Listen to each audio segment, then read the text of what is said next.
Во пресрет на зимата повторно истите проблеми за граѓаните, на што е најисплатливо и најеколошки да се греат домаќинствата.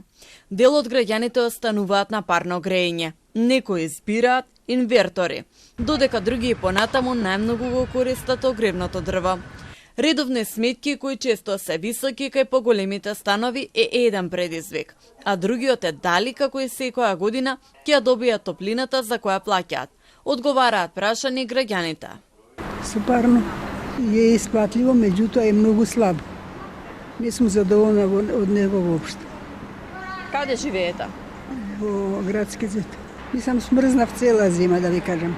Обавезно морам плюс и клима да уклучувам. Со години наназад се греам на парно, задоволен. Кога би правил споредба со сите оние кои што користат, нели, секој свој начин на затоплување и ред други работи, мислам дека парното е незаменливо. Ништо не набавувам, ни дрва, ни нафта, ни све е тука. Да, кој ќе пуштат парно грејење, се грееме и добро е. Од национални шуми велат дека побарувачката за огревни дрва е постојана, но најголем интерес има на почетокот на сезоната.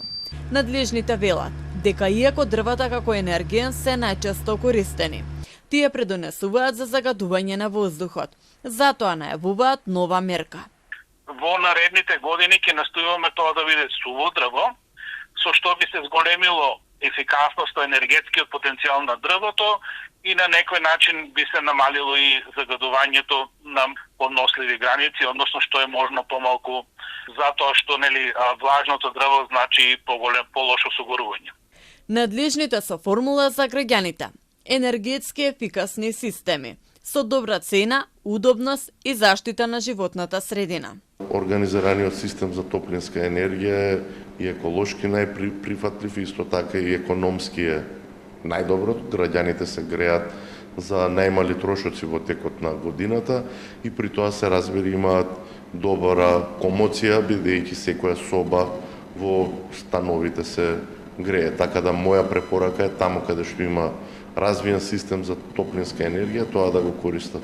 Но сега се покажува дека топлинските помпи, инверторите покажуваат значителна енергетска ефикасност и помали трошоци. Според пресметките за една грејна сезона, едно 4-члено семејство троши 6 метри кубни дрва за огрев.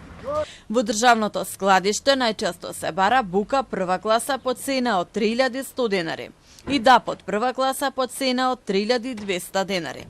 Во приватните складишта цената вртоглаво расте, како што почнува грејната сезона. Грејењето на домаќинствата често е прво на листата причинители за загадениот воздух. Но за сега надлежните не понудија трајни мерки за намалување на емисиите на штетни гасови, иако во секоја прилика се споменува централна гасификација.